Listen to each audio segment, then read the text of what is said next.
تنصروا الله ينصركم ويثبت أقدامكم. Itu pertanyaan. Nah, bagaimana cara mewujudkan perilaku supaya bisa disebut sebagai orang yang beriman kepada Al-Quran? Nah, yang ditanyakan perilaku, baik yang berkait dengan i'tiqadiyah, qauliyah, wa amaliyah. Yang pertama yang berkait dengan i'tiqadiyah, dia harus meyakini Al-Quran itu sebagaimana didefinisikan oleh para ulama, yakni Al-Quran itu kalamullah. Al-Quran itu kalamullah, dimulai dari suratul Fatihah, diakhiri dengan suratul Nas yang diturunkan kepada Nabi kita Muhammad bin Abdullah SAW lewat perantaran Jibril. Itu diantara definisi Al-Quran disebutkan oleh para ulama. Yani Al-Quran itu adalah kalamullah. Perilaku yang pertama berupa i'tiqadiyah kita terhadap Al-Quran.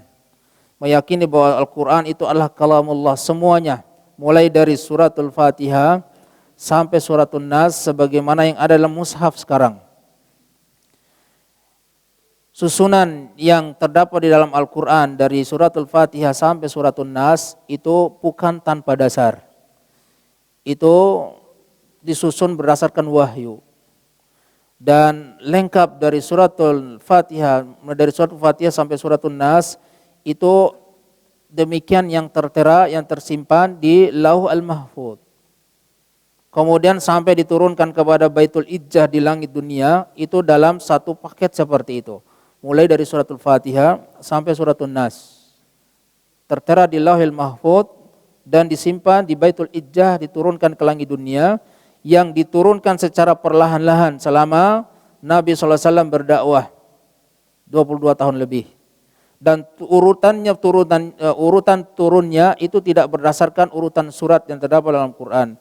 Tidak Al-Fatihah dulu kemudian diakhiri suratul Nas. Turunnya itu berdasarkan kejadian-kejadian yang ada di masa Nabi SAW. Dan ajaibnya bahwasanya Allah Subhanahu wa taala menjaga yakni susunan Al-Quran itu sebagaimana yang tertera di Lauhul Mahfuz seperti yang ada di mushaf yang ada sekarang ini. Nah, itu keyakinan kita yang pertama bahwa Al-Quran kalamullah diturunkan kepada Nabi Muhammad bin Abdullah SAW lewat perantaran Jibril dari suratul Fatihah sampai suratul Nas, terjaga sampai hari ini. Kemudian yang kedua, kaitan dengan lisan kita. Kita meyakini bahwasanya membacanya itu mendapatkan pahala, ganjaran pahala satu hurufnya. Kemudian apalagi kemudian dalam bentuk hafalan yang bisa mendatangkan ketinggian derajat. Kemudian yang ketiga, meyakini kebenaran apa yang ada di dalamnya. Meyakini semua kabar-kabar, kisah-kisah, hukum-hukum yang ada di dalamnya adalah sebuah kebenaran. Kisah-kisah yang terdahulu bukan sebuah dongengan belaka, dongeng pengantar tidur, tapi kisah itu kisah nyata. Di zaman-zaman Nabi sebelumnya, kisahnya Nabi Sulaiman, kisahnya Nabi Musa, kisahnya Fir'aun, semua kisah itu kisah yang nyata yang pernah terjadi di zaman sebelumnya yang Allah Subhanahu wa taala hadirkan kembali sebagai pengingat buat kita. Kemudian wajib kita melaksanakan hukum-hukumnya, perintah-perintah yang ada di dalamnya. Itulah diantara perilaku orang yang dikatakan beriman kepada Al-Quran. Baik yang berkaitan dengan i'tiqadiyah, qauliyah maupun amaliyah. Keyakinan kita tentang benarnya Al-Quran. Kemudian keyakinan kita tentang benarnya semua berita yang ada di dalamnya. Kemudian keyakinan kita tentang hikmahnya hukum yang ada di dalamnya. Perintah dan larangannya itu kebaikan seluruhnya. Tidaklah Allah Subhanahu wa taala melarang kecuali di sana ada keburukan. Tidaklah Allah Subhanahu wa taala memerintah kecuali di sana ada kebaikan. Kemudian tinggal kita melaksanakan konsekuensi yang ada dalam hukumnya.